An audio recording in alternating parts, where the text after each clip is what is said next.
Before the doors creak open and the lights begin to flicker, ask yourself this. What secrets would a family mansion keep if its walls could speak? Tonight, we're stepping into grand old houses where generations lived, loved, and hid terrible truths. Each hallway echoes with whispers. Each room carries a memory that refuses to die. These classic horror films don't rely on cheap scares, they pull you in. Slowly, mercilessly, stay with me until the end, and tell me which mansion haunted you the most. Like, share, and subscribe if you dare to return for more. 1. Rebecca, 1940. A young bride enters a grand seaside mansion, only to discover she is living in the shadow of a woman who refuses to stay dead. Have you ever walked into a place and felt like you didn't belong there, like the house itself was watching you? Manderley is not just a mansion. It breathes, it remembers, and the moment our unnamed heroine steps through its gates, you can feel it tightening around her like a polite, elegant trap. The sea air is cold, the halls are vast, and every silence feels deliberate. This is not a house that welcomes newcomers, it measures them, compares them, and finds them lacking. Rebecca never appears on screen, yet she is everywhere, in the way the servants lower their voices, in the immaculate rooms preserved like shrines, in the sharp glances that say you will never be her.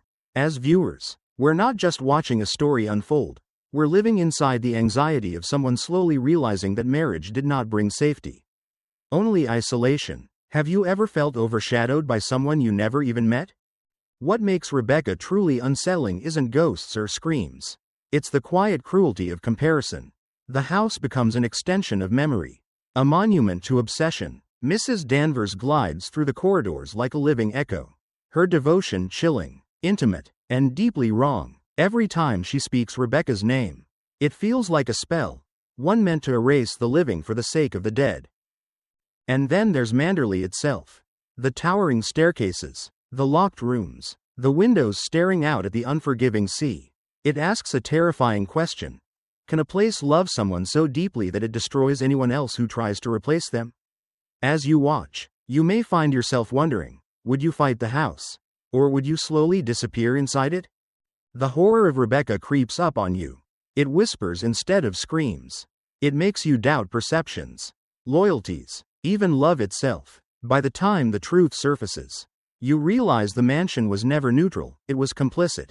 A silent witness that chose its favorite and punished the rest. So tell me, do you think Manderley was haunted by Rebecca's spirit, or by the people who refused to let her go? Drop your thoughts in the comments. And if you enjoy horror that gets under your skin and stays there, like the video, share it with someone who loves classic chills, and subscribe. The next mansion is already waiting. 2. The Spiral Staircase, 1946. A mute woman hides inside a shadow-filled mansion while a killer climbs closer, step by step, toward her silence. If you couldn't scream for help, would you trust the walls to protect you, or betray you? From the moment you enter this mansion, darkness feels intentional, lamps glow weakly, hallways stretch just a little too far, and every shadow seems to listen. Our heroine cannot speak, and that silence becomes the film's cruelest weapon. You feel it immediately, the terror of knowing something is wrong, yet being unable to warn anyone. Have you ever tried to scream in a dream, only to realize no sound would come out? The house stands like a nervous system, every staircase a vein, every door a secret pulse. At night, it changes, floors creak with purpose, curtains move when no wind is present. The camera drifts, watching from corners, from above, from places no human should be standing. It's as if the mansion itself is complicit, guiding danger through its own design. Do you believe a house can choose who survives? What makes the Spiral Staircase unforgettable is how it traps you inside vulnerability. You're not chasing the killer, you're hiding from him. Each scene stretches your nerves tighter, forcing you to notice small things. A candle burning too low, a hand gripping a banister, the slow, deliberate rhythm of footsteps above. The spiral staircase becomes more than architecture, its fate coiled into wood and iron, winding inevitably downward. Family presence in this house feels distant, unreliable. Relatives pass through rooms like ghosts of responsibility, blind to the fear thickening the air. And isn't that scarier than monsters? being surrounded by people who should protect you. Yet don't see the danger at all? The mansion holds generations of routine and neglect, and now it shelters something far worse. As viewers, we lean forward, almost holding our breath for her. Every glance toward the staircase asks the same question: is he already there? The film doesn't rush. It understands that true horror lives in waiting, in anticipation, in the unbearable pause before something terrible happens. By the time the truth is revealed, your nerves are already exhausted. So let me ask you, what frightens you more, the killer in the shadows, or the silence that keeps him hidden? Would you trust your instincts, or would fear freeze you in place? Share your thoughts in the comments. And if this kind of slow burning, mansion set terror pulls you in, like the video, share it with fellow classic horror fans, and subscribe, because the next staircase is even darker. 3. Dragonwyck, 1946. A young woman is invited into a majestic riverside mansion, only to realize the family bloodline may be more dangerous than any ghost. If power could rot from the inside, what would it leave behind in the walls of a house? From the first glimpse of Dragonwyck, rising above the Hudson like a proud relic, you can feel its hunger. This mansion doesn't lure you with warmth, it seduces you with authority. High ceilings press down instead of lifting you up, and every ornate detail whispers of control, lineage, and entitlement. Stepping inside feels less like entering a home and more like crossing into someone else's obsession. Would you feel honored to be invited, or quietly afraid? Nicholas Van Ryn doesn't simply own Dragonwyck, he embodies it. His presence fills rooms the way damp air fills stone corridors. Slowly and relentlessly, as he moves through the house, you begin to understand that this is a place built to preserve dominance, not happiness. Generations have lived here under the weight of expectation, their desires crushed beneath the idea of a pure family line. And you can almost hear the echoes of those who had no choice. Have you ever felt trapped by a legacy that wasn't yours? The horror of Dragonwyck is aristocratic, refined, and deeply poisonous. There are no sudden screams, no obvious monsters. Instead, dread seeps in through polite conversations, measured glances, and the unspoken rules of the household. The mansion watches silently as its master tightens his grip, mistaking possession for love and tradition for destiny. Each room feels like a courtroom where the past is always the judge.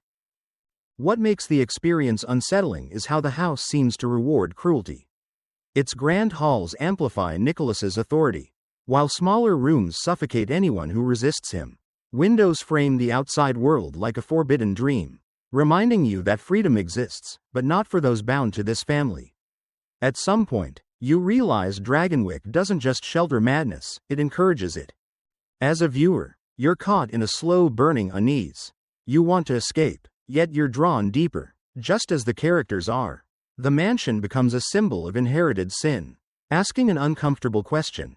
How much evil can be justified in the name of family and tradition? And perhaps more frightening, how easily can elegance disguise cruelty? So tell me, do you think Dragonwyck creates monsters, or simply gives them space to grow? Would you walk away from a place like this, or stay for the promise of power? Let me know your thoughts in the comments. And if you're drawn to classic horror where menace wears a refined smile, like the video, share it with fellow Gothic fans, and subscribe. The next mansion hides an even darker secret. 4. The Lodger, 1944. A quiet room for rent inside a family home becomes the doorway to paranoia, because the true danger may be living under the same roof.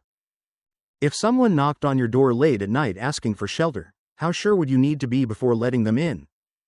At first, the house feels ordinary, respectable, a place where routines matter and doors are locked not out of fear, but habit. Yet the moment the lodger arrives, something shifts, not loudly, not obviously, just a subtle tightening of the air, as if the walls themselves have started to listen more closely. You feel it before the family does, and that's what makes it unsettling. Haven't we all ignored that first uneasy instinct at least once? The lodger speaks softly, moves carefully, and never quite meets anyone's eyes for too long.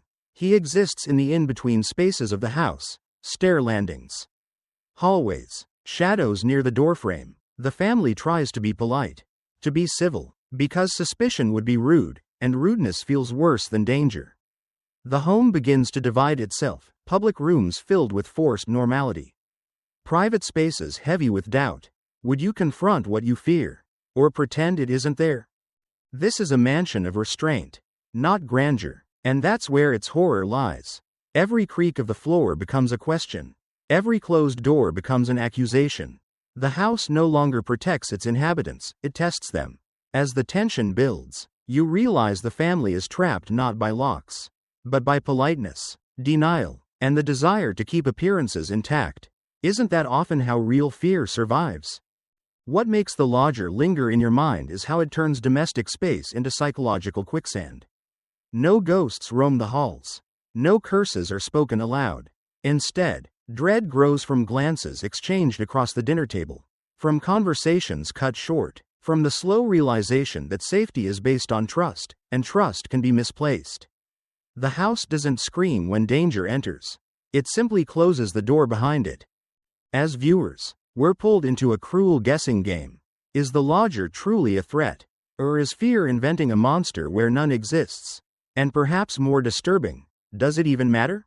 Because once suspicion takes root, the damage is already done. The home, once a place of order, becomes a maze of second thoughts and quiet terror. So let me ask you, what scares you more, an obvious threat, or one that hides behind good manners and silence? Would you act on instinct, or wait for proof that might come too late? Share your thoughts in the comments.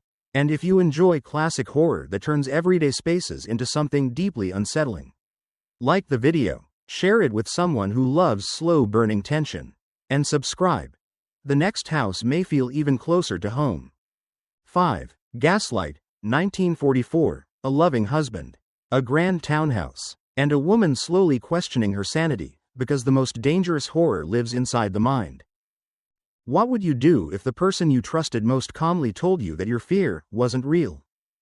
At first, the house feels elegant, almost comforting. Soft lamps, heavy curtains, polished furniture, everything suggests stability and refinement. But listen closely, something is off. The lights dim for no reason. Footsteps echo overhead when no one should be there. Objects vanish, then reappear exactly where you were told they never moved. And each time it happens, he smiles gently and says you imagined it. Have you ever doubted yourself because someone else sounded so certain? This mansion doesn't attack with shadows or screams. It erodes, slowly, methodically, room by room. It becomes a stage for manipulation, where truth bends under repetition. The walls feel closer every day, not because they move, but because her confidence shrinks. You can almost feel the weight pressing down, of being watched. Corrected, dismissed. The house becomes a mirror reflecting only what he wants her to see. What makes Gaslight terrifying is how intimate it is. There is no monster hiding in the dark. There is a husband sitting calmly in the light. His cruelty is precise, wrapped in concern, delivered with patience, and the mansion helps him. Its hidden spaces, locked rooms, and flickering lights turn into tools of control. The house doesn't scream for help. It collaborates in silence. Ask yourself, how many lies can a place hold before it breaks the person living inside it? As viewers, we're trapped with her. We notice things she notices. We hear what she hears. And yet, every time she reaches for certainty, it slips through her fingers. The fear isn't just that something bad might happen, it's the possibility that she's already lost herself. That is a far deeper horror. Would you recognize manipulation if it wore the face of love? The brilliance of Gaslight lies in its restraint. The tension coils tighter with every quiet conversation. Every denied memory, every moment where the house grows darker and no one else seems to care. By the time the truth surfaces, the damage has already been done, not to the walls, but to the soul trapped within them. So tell me, what frightens you more? A house that's haunted? Or one that helps convince you you're losing your mind? Do you think you'd fight back, or start believing the lie? Share your thoughts in the comments. And if psychological horror that crawls under your skin is your kind of fear, like the video, share it with someone who loves classic suspense. And subscribe, because the next mansion won't need ghosts to destroy you. 6. The Night House, 1959. A quiet family mansion after dark becomes a maze of whispers and dread, because night reveals what daylight keeps hidden. Have you ever noticed how a familiar house feels different once the sun goes down, as if it remembers things you don't? By day, this mansion appears calm, almost respectable, the kind of place where voices sound softer and footsteps follow old routines passed down through generations. But when night falls, the house exhales, shadows stretch where walls once felt solid, and silence thickens into something watchful. You don't need to be told that something is wrong, you feel it. That instinctive unease, the one you try to ignore. Would you trust it, or convince yourself you're overreacting? The family inside this house clings to normalcy like a ritual. Lamps are lit in the same rooms. Doors are closed in the same order. And no one speaks too loudly after dark. It's as if the mansion has trained them. Watching this unfold, you realize the horror isn't sudden, it's inherited. Passed quietly from one night to the next. From one generation to another. How long do you think people can live with fear before they stop noticing it? What makes the night house so unsettling is its patience. Nothing rushes toward you. Instead, the house waits. Floors creak just enough to make you look up. A corridor seems longer than it should. A room feels colder. Though nothing has changed, the mansion doesn't threaten, it observes. And in doing so, it pulls you deeper into its rhythm, where night becomes a presence rather than a time of day.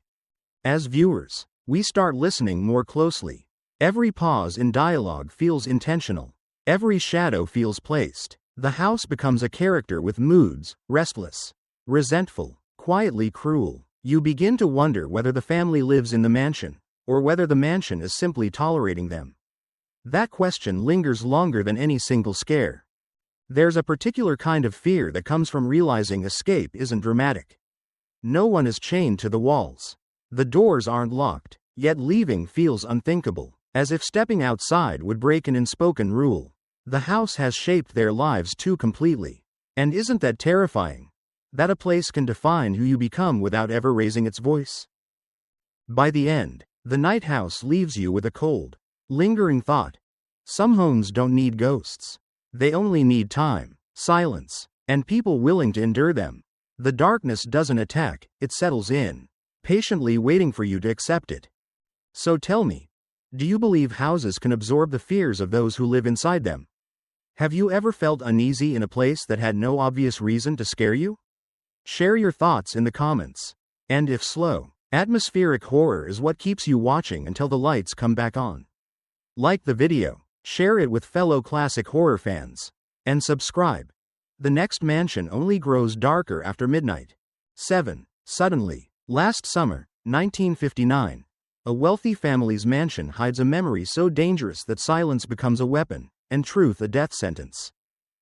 If remembering the past could destroy your life, would you choose to forget, or let someone else erase it for you? From the moment you enter this mansion, everything feels too composed. The garden is lush, almost aggressive in its beauty, and the rooms are arranged with obsessive care. This is a place designed to impress, to intimidate, and most of all, to control the story. As voices remain calm and smiles stay polite, you sense that something violent is being held just beneath the surface. Haven't you ever felt that tension? When a room feels quiet not because it's peaceful, but because it's afraid? The house belongs to a family that treats reputation like religion. Every conversation is measured, every memory is filtered, and at the center of it all sits a woman who refuses to let the past breathe. The mansion becomes a courtroom without a jury, where one version of events is repeated until it hardens into law. You don't hear screams here, you hear corrections. Isn't that sometimes far more frightening? What makes Suddenly, Last Summer so disturbing is how horror emerges through language and power. The walls don't close in physically, they close in through persuasion. Wealth and authority. Truth is treated as an illness, something to be cut out before it spreads. And the mansion supports this cruelty effortlessly, its grandeur lending legitimacy to lies. Would you trust a beautiful place more than a broken memory? As viewers, we're pulled into a psychological trap. We listen to fragmented recollections, feel the discomfort grow, and slowly realize that the most horrifying act isn't what happened last summer, but what the family is willing to do now to keep it buried. The house feels complicit, A silent accomplice that has witnessed everything and chosen its side. Can a place be guilty simply by standing still? The tension builds not through action, but through pressure. Each conversation tightens like a noose. Each denial sharpens the stakes. You begin to feel the suffocation yourself. That creeping dread of knowing the truth yet being powerless to protect it. And when the final revelation comes, it doesn't feel like relief, it feels like exposure. Raw, uncomfortable, irreversible. What lingers after suddenly, last summer ends is a chilling thought. Some families don't fear monsters, they fear honesty. And some mansions aren't haunted by ghosts, but by carefully curated lies that demand sacrifice. The house doesn't echo with screams, only with the question of how much cruelty can hide behind elegance.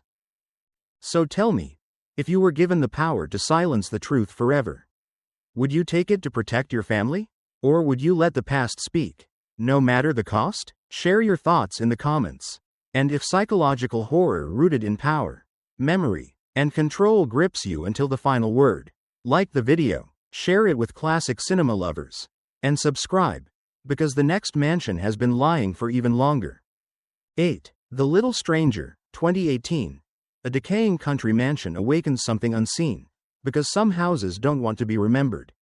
They want to be felt. Have you ever returned to a place from the past and sensed that it hadn't forgiven you for leaving? Hundreds Hall stands tired, wounded, and proud all at once. Its walls are chipped, its rooms too large for the lives still moving inside them, and yet it carries itself like royalty fallen on hard times. From the moment you step through its doors, you can feel the imbalance, not just between past and present, but between the people and the house itself. This isn't a home waiting to be saved, it's a place waiting to be understood, or perhaps, to be avenged. The mansion belongs to a family slowly fading into irrelevance, clinging to traditions that no longer protect them. Every room feels like a memory no one dares to touch. The silence isn't empty, it's loaded. When strange things begin to happen, the house never announces itself. It nudges, it hints, it allows doubt to do the damage. Would you trust your senses if the evidence was always incomplete? What makes The Little Stranger so deeply unsettling is its refusal to give you certainty. Is the house haunted? Is it grief made physical? Or is something far more human at work? The mansion becomes a mirror, reflecting envy, resentment, and buried shame back at those who walk its halls. And the more time you spend inside it, the harder it becomes to tell where the cracks in the walls end, and the cracks in the people begin. As viewers, we drift through Hundreds Hall like uninvited guests. We notice details others ignore. A child's presence that never quite leaves. A wall scarred by something unseen. A sense of being watched not with malice, but with expectation. The house doesn't lash out, it waits for permission. And that patience is terrifying. Have you ever felt like a place was quietly judging you? There is a particular sadness woven into this horror. The mansion is not loud in its anger, it's mournful. It remembers a time when it mattered, when its owners mattered, and now it feeds on the imbalance left behind. The past presses against the present until something gives. And when it does, the house doesn't scream, it exhales. By the end, The Little Stranger leaves you with an uneasy question that lingers long after the screen goes dark. What if the haunting isn't supernatural at all, but emotional? What if places remember how they were treated, and respond in ways we can't control? The mansion doesn't chase anyone away. It simply reveals what was already there. So tell me, do you believe Hundreds Hall is haunted by a ghost? Or by human longing and resentment? Have you ever felt uncomfortable in a place without knowing why? Share your thoughts in the comments. And if slow, atmospheric horror that blurs the line between the supernatural and the psychological pulls you in. Like the video, share it with fellow Gothic horror fans, and subscribe, because the next mansion is listening more closely than you think. 9. The Unseen, 1945. A seemingly ordinary family home hides a presence no one wants to acknowledge, because some dangers survive by being ignored. Have you ever felt watched in a place where everyone insists nothing is wrong? This house doesn't announce itself with grandeur or decay. It feels lived in, practical, almost safe. That's what makes it dangerous. From the moment you step inside, there's a sense that something has already happened here, something unfinished. The rooms are modest, the hallways familiar, yet the air feels tight, like a held breath. You don't fear the house at first. You doubt yourself. And isn't that how the worst fear always begins? The family treats the home like a fragile agreement. Certain topics are avoided. Certain doors feel emotionally locked, even when they're physically open. When unsettling events begin to surface, they're brushed aside with explanations that sound reasonable enough to silence concern. The house doesn't scream for attention. It waits for neglect to do the work. How long do you think fear can survive if everyone agrees not to see it? What makes the unseen so unsettling is how quietly it moves. The horror lives in glances that linger too long, in pauses during conversation, in the sense that someone else knows more than they're saying. The house becomes a container for secrets, holding them just out of sight but never out of reach. You feel it as a viewer, that creeping awareness that the truth is nearby, yet deliberately hidden. As the tension grows, the home begins to feel smaller, more oppressive. Rooms lose their neutrality. Staircases feel like transitions you might regret making. The safety promised by domestic routine starts to rot, revealing how easily comfort can become camouflage. The unseen threat isn't just a figure lurking somewhere, it's the collective decision to pretend everything is fine. Have you ever stayed silent because speaking up felt worse? Watching the unseen feels like being trapped inside polite denial. You notice the signs long before the characters act on them, and that gap creates unbearable suspense. You're left waiting, hoping someone will finally say what everyone already suspects. The house doesn't force confrontation. It allows fear to mature, to grow stronger through avoidance. And when it finally surfaces, it feels inevitable. There's something profoundly disturbing about a horror story where the setting isn't cursed or ancient, just familiar. The film suggests that terror doesn't always arrive from outside. Sometimes it's invited in, offered a chair, and allowed to stay because acknowledging it would be inconvenient. The house reflects that choice perfectly, calm on the surface, complicit underneath. By the end, the unseen leaves you with a quiet but chilling thought. How many horrors survive simply because no one wants to look directly at them? The house never attacks. It just waits for courage that comes too late. So tell me, what scares you more, a threat you can see, or one everyone agrees to ignore?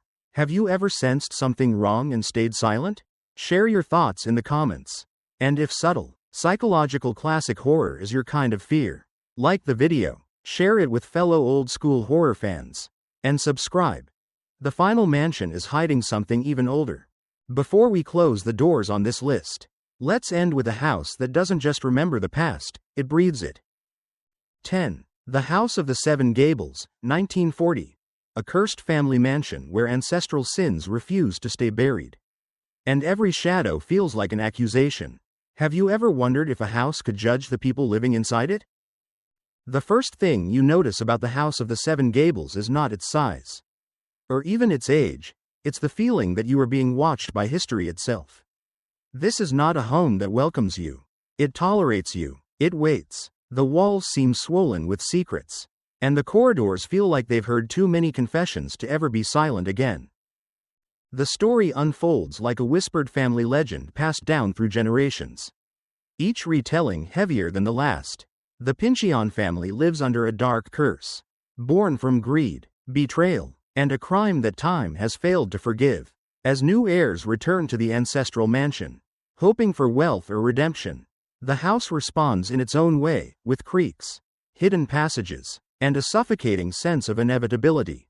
You start to feel that the building itself remembers everything, even when the characters wish to forget.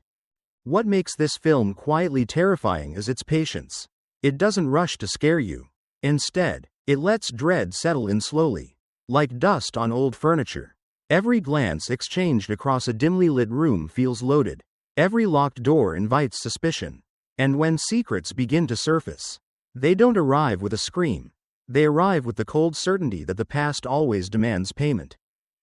There's something deeply unsettling about how the house mirrors the family's moral decay. The richer the history, the darker the corners. Hidden staircases and secret rooms aren't just plot devices here. They're metaphors for buried guilt and unspoken crimes. You're not just watching characters move through a mansion. You're watching them navigate the consequences of choices made long before they were born. As a viewer, you might find yourself asking uncomfortable questions. If you inherited a fortune soaked in blood and betrayal, would you walk away, or convince yourself it was never your responsibility? Can a place truly be cursed? Or is it the people who refuse to change that keep the curse alive? By the time the story reaches its conclusion, the House of the Seven Gables feels less like a setting and more like a silent judge, passing sentence without ever speaking. And when the final shadows fall, you may realize the most frightening idea of all. Some houses don't need ghosts, they already have a conscience. So tell me, do you believe the past should stay buried, no matter the cost? Or do you think some truths deserve to tear the walls down? Drop your thoughts in the comments. I'm curious to hear what you would do if this house held your family name. And as the doors of the House of the Seven Gables slowly creak shut behind us, one question still lingers in the air: did we leave these mansions? Or did they follow us home? From whispered corridors to inherited curses, each house we visited proved that walls can remember, and silence can scream. Which mansion unsettled you the most? And why? Let me know in the comments. I read every one. If you felt the chill, don't forget to like the video, share it with a fellow horror fan, and subscribe for more classic nightmares waiting in the dark.